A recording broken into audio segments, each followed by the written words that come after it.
Salut tout le monde, j'espère que vous allez bien. On se retrouve aujourd'hui pour une nouvelle vidéo sur la chaîne. Aujourd'hui dans cette vidéo, je souhaitais aborder un sujet que je vois la plupart du temps sur les réseaux sociaux en ce moment. C'est un peu un sujet par rapport aux SARMs, donc c'est-à-dire que les SARMs sont aujourd'hui détestés sur les réseaux sociaux ou alors haïs par la plupart des influenceurs ou des personnes. Donc j'ai constaté un peu ce mouvement anti-SARMs, on va dire, récemment. Donc comme vous savez, depuis le mois de septembre, j'ai commencé à publier sur TikTok et sur Instagram et j'ai reçu quand même pas mal de messages de haine, de commentaires qui disaient un peu n'importe quoi sur les SARMs sans vraiment connaître le sujet. Donc voilà, je souhaitais rétablir un peu la vérité dans cette vidéo aujourd'hui avec vous.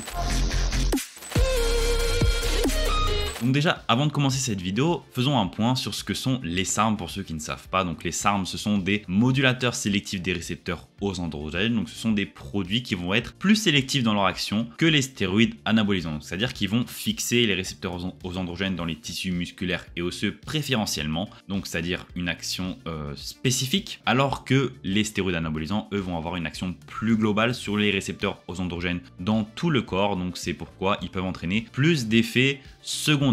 Donc les SARMs sont un peu le futur des stéroïdes, si on pourrait le dire. Donc voilà, on pourrait se poser la question, est-ce que pour le bodybuilding, les SARMs sont forcément adaptés? Je dirais peut-être pas forcément. Pour les gens qui utilisent des grammes de stéroïdes par semaine, c'est sûr qu'on va pas pouvoir comparer les SARMs à des grammes de stéroïdes par semaine. Mais voilà, est-ce que tout le monde fait du bodybuilding? Est-ce que tout le monde fait de la musculation dans un but de compétition, de faire plus de 100 kg secs sur scène? Je ne pense pas. Les gens, la plupart du temps, souhaitent avoir une amélioration physique, une prise de muscle, une perte de graisse plus rapide. Et pour moi, je pense personnellement que les SARMs peuvent accomplir cela beaucoup plus facilement et avec beaucoup moins de risques que les stéroïdes anabolisants classiques. Les SARMs ont beaucoup plus d'avantages que les stéroïdes anabolisants. Premièrement, ils peuvent réduire la taille de la prostate. Pourquoi? Parce qu'ils sont plus sélectifs. Ils ne vont pas se convertir en œstrogène ni en DHT. Donc c'est-à-dire que la DHT, c'est un peu l'hormone qui va entraîner la perte de cheveux chez l'homme et également l'hypertrophie de la prostate. En utilisant des SARMs, vous n'allez pas avoir de conversion en œstrogène ni en DHT et donc ça peut avoir des effets bénéfiques. Donc pas avoir de conversion en œstrogène ni en DHT, même si une certaine conversion en œstrogène est nécessaire pour la santé cardiovasculaire, cérébrale, tendineuse, etc.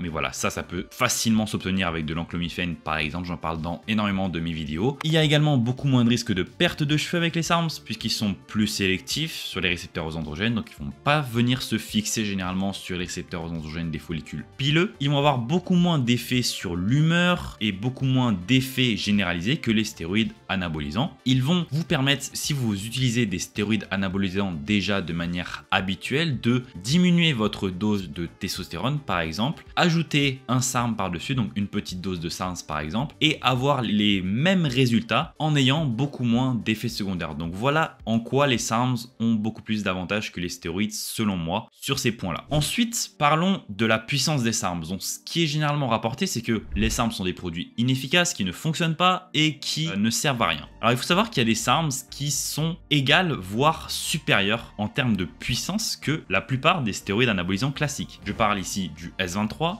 du LGD 4033, du LGD 3303, du YK11, du RAD 140 et du RAD 150 par exemple. Ce sont des produits où vous allez nécessiter beaucoup moins de milligrammes par rapport à d'autres stéroïdes anabolisants pour plus de puissance. Donc ce sont des produits qui sont vraiment très anaboliques. Ils ont un potentiel anabolique extrêmement élevé comme le LGD 4033 je pense notamment, et avec beaucoup moins d'effets androgéniques. Ce sont les produits les plus avancés en termes de résultats anaboliques par rapport à leur effet androgénique. Par exemple, prenons un SARM comme le LGD 4033 qui est couramment dosé de manière récréative à des doses de 10 mg par jour, ce qui vous fait un total de 70 mg de produits par semaine. Si vous prenez 10 mg de LGD 4033, c'est-à-dire 70 mg par semaine, et que vous prenez 70 mg par semaine de testostérone ou tout autre stéroïde anabolisant classique, lequel des deux produits va entraîner le plus de résultats? Le LGD 4033, sans aucun doute, il n'y a aucun stéroïde anabolisant qui va comparer au niveau de sa puissance milligramme pour milligramme que les SARMs. Il faut se mettre dans la tête que les SARMs, ce sont des produits anabolisants extrêmement avancés. C'est pas pour rien qu'ils ont été développés à la base.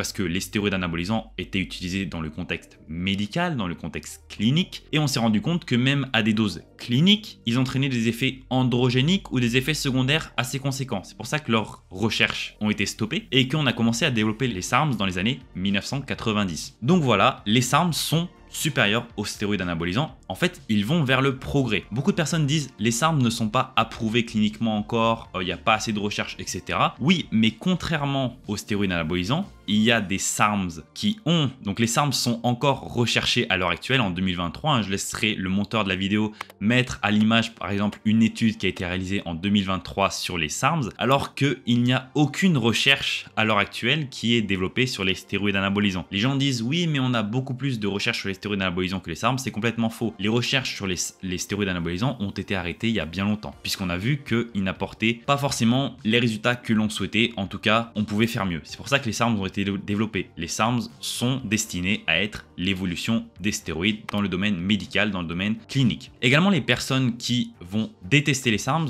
donc il y a plusieurs catégories de personnes. Ça va être soit les personnes old school, donc les vieux, on va dire entre guillemets, ou les personnes qui ont utilisé des stéroïdes anabolisants pendant de nombreuses années et qui ne connaissent pas vraiment les SARMs, qui ne les ont même pas testés sur eux-mêmes et qui vont dire « Ah mais les SARMs c'est de la... » ça ne sert à rien, c'est pas efficace, etc. Mais ils ne les ont même pas testés sur eux-mêmes. Les gens qui ont testé les SARMs de manière personnelle, même des bodybuilders, on va dire, avec un niveau assez élevé, vont vous dire oui, les SARMs sont des produits qui fonctionnent, oui, je peux les rajouter voilà, à ma cure, etc.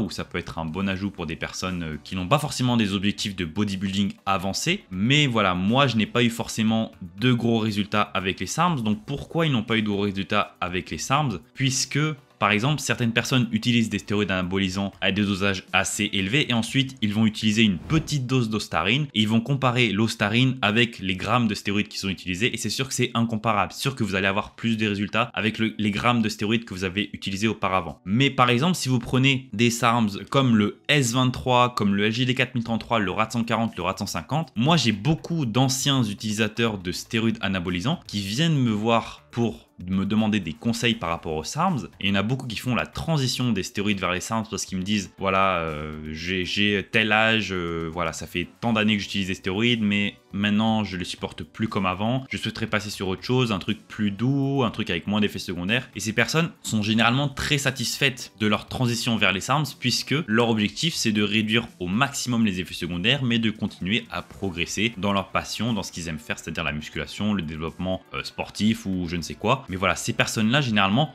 ne me disent pas « Ah, les SARMs, c'est de la merde, ça fonctionne pas, etc. » Les personnes qui disent ça ne connaissent rien aux SARMs, ne les ont même pas testés sur elles-mêmes. Ils sont juste allés lire 2-3 articles sur Internet, vite fait, mais ils ne les ont pas testés sur elles-mêmes. Également, une autre catégorie de personnes qui vont dire du mal des SARMs, ce sont les influenceurs fitness. Bien sûr, les influenceurs français. Hein, les influenceurs américains sont beaucoup plus posés sur le sujet, ils sont beaucoup plus ouverts, ils sont pas dans la critique directe, alors que les influenceurs français vont dire « Oui, les SARMs, c'est des produits dangereux, inefficaces, qui ne servent à rien. » Donc c'est soit inefficace, servent à rien, n'en prenez pas, soit c'est ça sert à rien, prenez directement des stéroïdes. Donc ça c'est pareil, c'est un peu de l'ignorance de leur part puisqu'ils ne les ont pas testés eux-mêmes personnellement et ils veulent bien sûr garder leur business de compléments alimentaires qui fluctue très bien pour eux parce que on va pas se le mentir, quand une personne passe des compléments alimentaires aux SARMs, généralement il n'y a plus de retour en arrière après. Ils vont pas revenir en arrière sur les compléments alimentaires ou alors ils vont garder le minimum nécessaire. Par exemple créatine, oméga 3, multivitamines, enfin tous les compléments santé. Mais tous les compléments, on va dire un peu bullshit, ils vont se rendre compte que ah ouais ok, je payais 50 € pour ce produit là et finalement avec 50 € j'ai pu m'acheter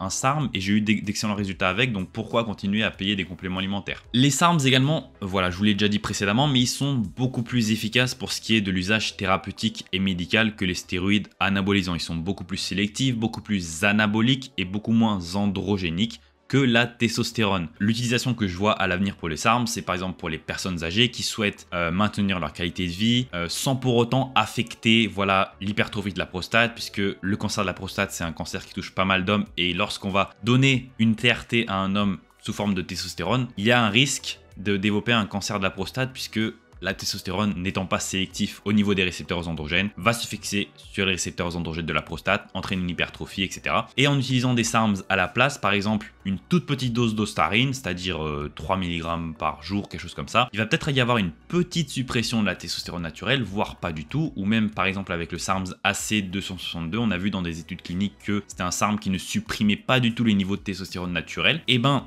avec ces produits-là, on pourra améliorer la qualité de vie de ces personnes-là sans pour autant avoir des effets généralisés sur le corps. Donc voilà les effets thérapeutiques et bénéfiques des SARMs. Mais ça, les personnes qui vont avoir un discours anti-SARMs, ils ne vont pas vous dire tout ça. Ils ne vont pas vous dire les SARMs peuvent avoir des bénéfices dans certains contextes, ils peuvent servir de telle manière. Non, ils vont être vraiment dans l'affront, dire les SARMs sont interdits par l'Agence mondiale antidopage, les SARMs sont inefficaces, on a prouvé qu'il y avait 50% des produits qui sont falsifiés, etc. Mais qu'est-ce que ça prouve ça? Ça prouve rien du tout. Moi, quand je parle des SARMs, je parle des molécules en elles-mêmes, je parle pas des produits vendus sur le marché forcément. C'est sûr que si vous prenez des produits sur une source exotique, vous ne savez pas d'où ça vient, vous ne savez pas ce qu'il y a dedans, c'est sûr, une source qui n'a aucune analyse médicale derrière en laboratoire pour évaluer le produit, c'est sûr que vous mettez en danger. Mais ça, c'est pareil pour les stéroïdes anabolisants que vous achetez sur internet sur le marché noir. Vous allez vous mettre en danger, vous ne savez pas la source du produit, il peut y avoir des mauvaises expériences avec quoi. Ça, c'est pareil avec les SARMs. Mais là, on parle de la molécule en elle-même. Après, pareil, on va nous dire oui, mais il y a des études qui montrent toxicité hépatique chez des individus. Alors oui, mais pareil, est-ce qu'on a testé les SARMs dans ces études? Non. Toutes les études qui montrent des toxicités hépatiques ou je ne sais quoi, ils n'ont pas testé les molécules, les personnes utilisaient d'autres produits en même temps, etc. Donc voilà, tout ce qui est dit en mal sur les SARMs, c'est pour les décrédibiliser parce qu'ils sont vraiment un danger pour l'industrie. Ils sont vraiment un grand danger parce que le jour où on aura développé un SARM, imaginons, parce que là, les SARMs, il y en a beaucoup qui sont encore en développement. Le jour où on aura développé des SARMs qui sont très sélectifs, qui n'entraînent aucun effet secondaire, qui sont très peu suppressifs sur la testostérone naturelle, voire pas du tout, ça peut être vraiment un réel danger pour l'industrie des compléments alimentaires. Puisque là, les personnes vont se dire, je peux prendre ce produit qui est presque aussi safe qu'un complément alimentaire naturel, parce que ce que l'on ne vous dit pas aussi, c'est que tous les compléments alimentaires naturels vendus légalement sur internet ne sont pas forcément sans danger. Même un complément alimentaire comme l'ashwagandha, qui est vraiment très connu en vogue à l'heure actuelle, c'est un produit qui peut entraîner de la toxicité hépatique. Et ça, les vendeurs d'ashwagandha ou les personnes qui en font la promotion n'en parlent pas forcément aussi, donc c'est pareil. C'est pas parce qu'un complément est autorisé ou naturel ou quoi que ce soit qu'il est sans danger. Les SARMs sont des composés de recherche, ils ne sont pas approuvés pour la consommation humaine, mais plus les personnes vont les utiliser et plus les personnes vont voir qu'en fait finalement il n'y a pas tant d'effets secondaires que ça, c'est des produits qui apportent des résultats, etc. Ça peut être une grande menace pour l'industrie des compléments alimentaires. Je voulais également dire que je ne comprends pas pourquoi on ne parle pas des bénéfices des SARMs et qu'on se focus uniquement sur le bodybuilding comme si il y avait que cette discipline qui existait ou que cette pratique. Les gens disent ouais mais vaut mieux prendre des stéroïdes directement pour construire un physique. Non, même si votre objectif est le bodybuilding, vous pouvez totalement commencer avec les SARMs, vous construire une base de physique avec les SARMs à des petites doses et avoir un très bon rendu. Moi j'ai beaucoup d'individus qui viennent me voir qui ont des aspirations de bodybuilding et qui ont pris la bonne décision de ne pas commencer directement avec les stéroïdes et de commencer avec les SARMs et ils ont d'excellents résultats. Ils se construisent une base de cette manière et au lieu de commencer directement avec des stéroïdes au risque d'entraîner beaucoup d'effets secondaires, ils commencent avec les SARMs, ils obtiennent de très bons résultats et ensuite plus tard s'ils veulent aller plus loin, ils peuvent envisager des cures hybrides ou alors des cures 100% stéroïdes, etc. Mais voilà, les SARMs peuvent vous construire une excellente base avant de passer sur quelque chose de beaucoup plus puissant. Et ça vous laisse le choix, on va dire, des choses. Si vous prenez des stéroïdes anabolisants directement, il faut se dire qu'il n'y a pas forcément de retour en arrière. Ça va être très difficile. Alors que si vous prenez des SARMs, vous prenez un petit cycle de SARMs, ça vous plaît pas, etc. Vous vous dites non, le bodybuilding c'est pas pour moi ou j'ai pas envie de prendre des produits dopants, etc. Vous arrêtez et vous n'avez pas de conséquences à long terme sur votre axe HPTA que vous pouvez avoir. Par exemple, en prenant des stéroïdes anabolisants. Il faut savoir que les SARMs sont les anabolisants les plus puissants qui n'ont jamais été créés, milligramme pour milligramme, je parle ici bien sûr. Et les personnes qui critiquent les SARMs, donc pour conclure cette vidéo, ce sont des personnes qui n'ont pas vraiment compris quel était l'intérêt des SARMs ou alors qui n'ont pas compris quels étaient les bienfaits de ces produits et qui, au lieu de se construire une expérience personnelle avec ou de parler à des utilisateurs qui en ont utilisé, etc., se fie uniquement à des articles publiés sur Internet ou à je ne sais quelle source. Et ben moi, ces individus-là, je les invite à venir débattre avec moi sur ma chaîne YouTube. Aucun problème, si vous voulez, on organise un épisode de podcast, on en parle ensemble, vous amenez vos arguments, moi j'amène les miens, on fait un débat humain, un débat cool, sans problème, on peut faire ça. Donc laissez-moi en commentaire votre avis par rapport à cette haine anti-SARMS, qu'est-ce que vous en pensez personnellement? Est-ce que vous avez utilisé des SARMS? Quels bénéfices vous avez observé avec ces produits? Si vous n'avez pas utilisé des SARMS et que vous êtes un peu dans la case des personnes qui n'aiment pas les SARMS également, dites-le moi pourquoi. On pourra avoir une discussion tout à fait sensée et cohérente en commentaire sans forcément s'insulter, hein, parce que généralement toutes les personnes qui viennent me critiquer, ça part vite en insulte lorsqu'elles n'ont plus d'arguments. Donc voilà, je vous laisse l'espace commentaire pour un débat cordial, mais voilà, si jamais une insulte arrive ou quoi que ce soit, vous serez banni. Parce que voilà, il n'y a pas de place pour des insultes, juste pour un discours adulte et raisonné. Et puis voilà, si vous avez aimé la vidéo, n'hésitez pas à liker la vidéo, à vous abonner à la chaîne, à laisser un commentaire, ça aide toujours pour l'algorithme YouTube. N'hésitez pas également, si vous avez n'importe quel type de questions, à me contacter sur Instagram à Pierre-Gourdon. Je réponds à n'importe quel type de questions sans problème. Également, n'hésitez pas à checker mon site web pgsarms.com où vous avez des articles de blog publiés toutes les semaines et également vous avez accès à tous mes services de coaching et d'accompagnement que je propose. Également sur mon site web, vous pouvez vous inscrire pour le concours de fin d'année pour gagner des lots. Donc voilà, vous avez juste à rentrer votre email et à vous abonner à la newsletter et puis votre participation sera acceptée. Et n'hésitez pas également à checker toutes mes autres sources en description pour vos besoins personnels. Et puis on se retrouve très vite, à bientôt sur la chaîne. Allez, salut les gars, bye bye.